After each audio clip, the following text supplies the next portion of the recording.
This is the little campsite by the village hall where I spent the night. For some reason, I didn't take a photograph the previous night when it was covered in snow. As it was forecast to be a cold, wet and windy day, I decided to sit and watch the sea.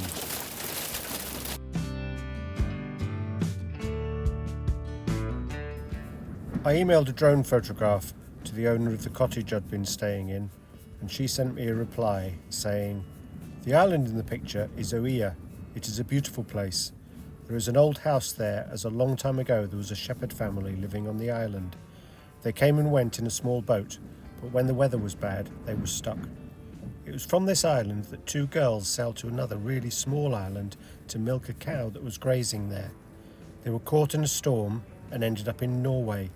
They were feared dead until many, many years later, when transportation got better, they were found to have both married and had families and new lives in Norway.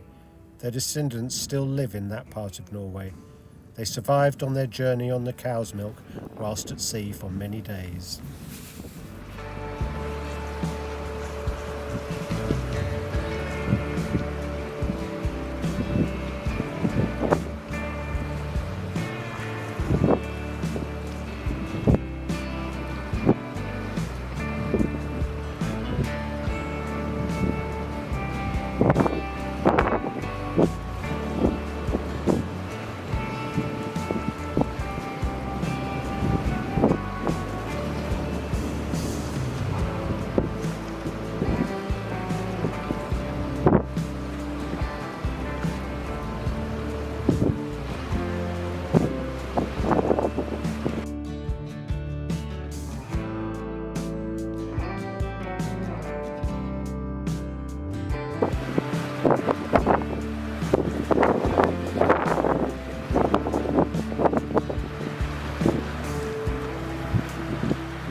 It's Wednesday the 18th of January.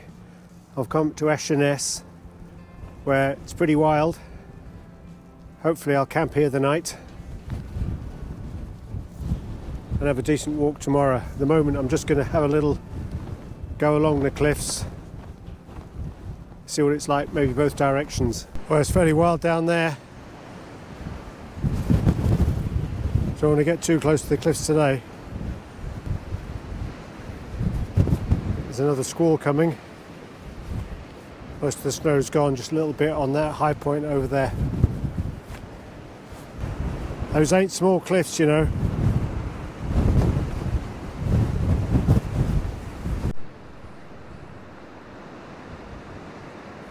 Fantastic.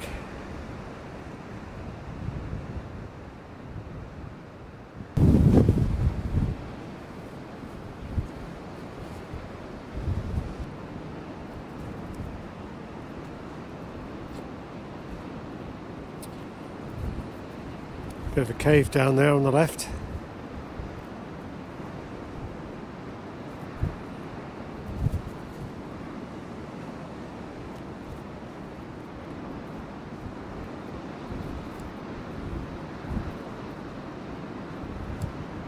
I think the wind's pretty strong for talking.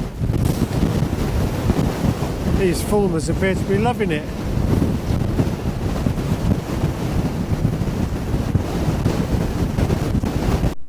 I think this is another broch out on a little lochen. So I think the water plunges down into this hole, and there's this massive shaft and then a subterranean passage that leads out to the sea. See how much of it we can see. Yeah, it definitely looks like the sea's coming in there. And yet there's an arch at the top, quite a narrow gap at the end there.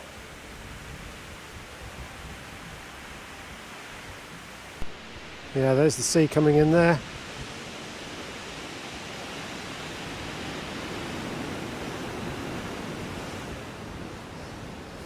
Fairly sheltered from the wind here. Got to be careful about not getting too near the edge though.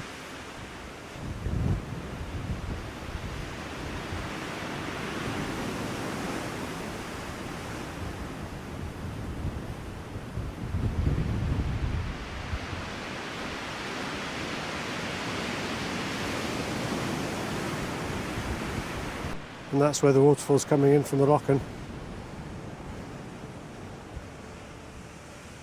Down onto the beach. That's as far as I can stretch my arm. We're now underneath that bit of land, which I'm going to walk across in a minute, out to the sea. Exciting place. I'm right on top of the subterranean passage now. Looking inland. There's the little Lochen. So I'm going to walk over the top of the passage,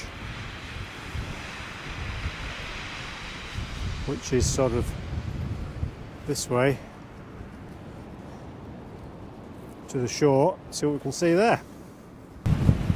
This must be about it here, where the sea disappears into that passage.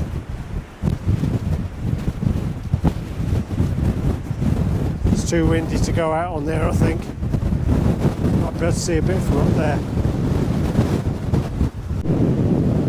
No, I can't really see any more of the passage. There's an arch in that big rock just off there. Sea swirling through it. There's the lighthouse where I'm hoping to spend the night. Pretty dramatic.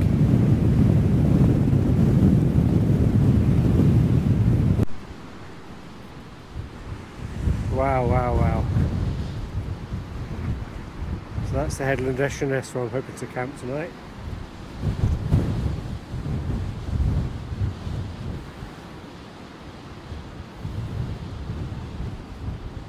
Could stand and watch this for quite a long time.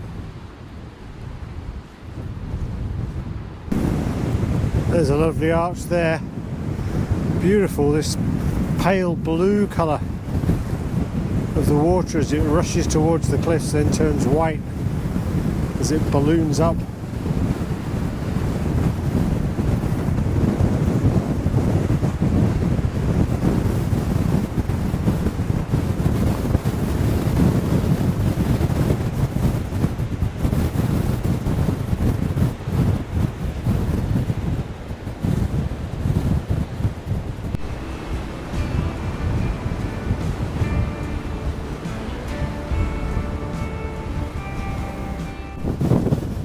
Wow, there's the arch on the other side. I'd love to kayak through that, but not on a day like today.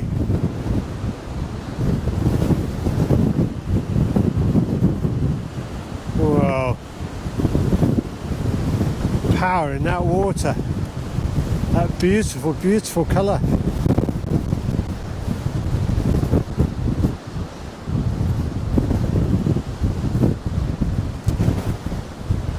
I wonder how many thousands of years it's taken to make that arch and how long it'll last.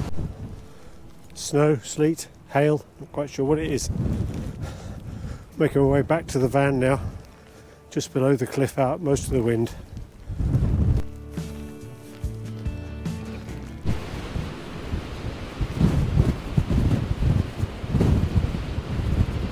Not a bad place to spend the night, I hope.